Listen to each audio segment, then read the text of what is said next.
What is the difference between a roguelike and a roguelite? Everyone has their own definition for roguelike. Even Wikipedia says it's hard to pin down. So we'll just go by my definition. A roguelike to me is a game where you don't keep anything after you die.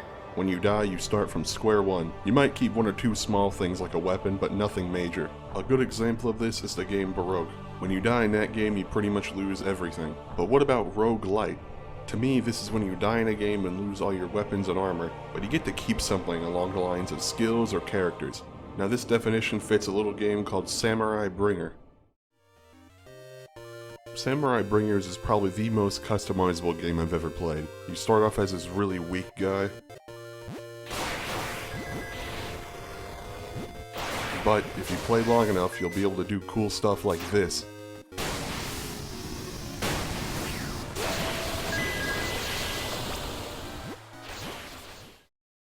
But before I talk about gameplay, I should probably mention the story. You know, the really engaging story that I totally didn't forget about at all. You play as a powerful god who went insane and went on a massacre. As your punishment for massacring God knows how many people, you are sent to the underworld. And I gotta say, the underworld looks a lot nicer than I thought it would. Here you meet this woman, she is going to be sacrificed and you have to stop it. Except you don't, and she is eaten by this giant monster.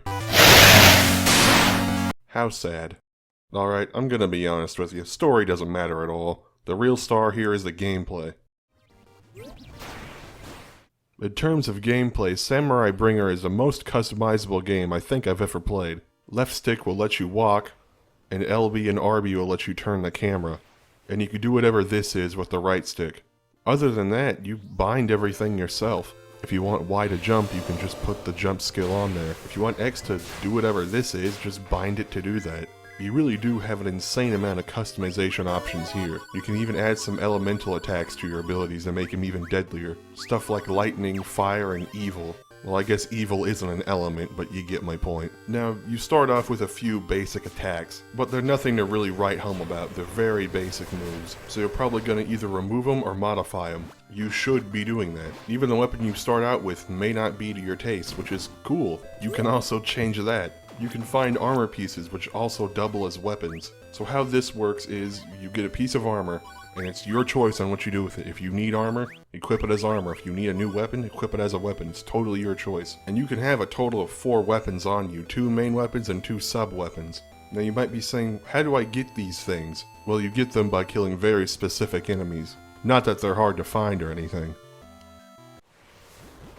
Bosses are a very common sight in Samurai Bringer. You're guaranteed to at least see 1 per level. They come in a few types too, I'll even go over them. There's these guys. To my knowledge, they don't have a name. They're just oversized versions of the normal enemies anyway. They drop either keys or scrolls. Keys can be used for opening chests, and there's no telling what are actually in chests. If you're lucky, it's probably armor. They also drop scrolls, which give you a completely random ability. After them are the generals. Unlike the other guys, generals are probably the ones that are actually going to be able to kill you. You can tell who's who by the color of their names. Generals have a yellow name while the other guys have a normal white name tag. What makes generals so different? Well, generals are pretty different because there's 144 different variations of them, each one having its own unique ability and sometimes armor. They're not all 100% unique though. Some of them will copy and look very similar to others, but when you have 144 of them, that's bound to happen. Besides that, they also drop their armor, and after you pick up their armor, you can play as them in the next run you do. Like I said earlier, there's 144 of them, so you got your work cut out for you. There's one more major enemy type, and that's the demons. On first inspection, they look just like generals, and even act like them too. They're a little harder to take down, but they're doable. After you kill one, you'll realize how different they are from generals. Each demon has their own monster that spawns in after you kill them.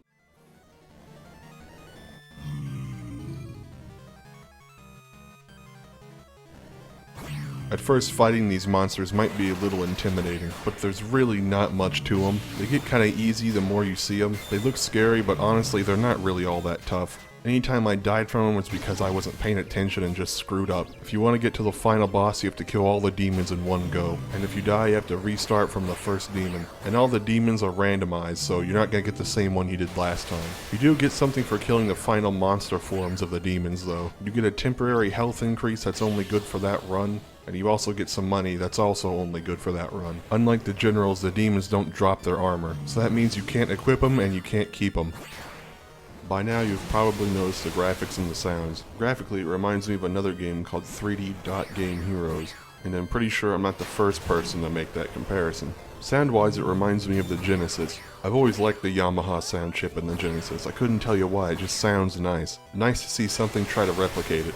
Now, it's no secret that this game is randomized, but to what extent, I'm unsure of. Generals and enemies are always randomized, but the levels, I'm not too sure of. I've gotten some of the levels a few times in a row, but then again, I've also gotten levels I've never seen before. Fortresses are the levels I see repeated often.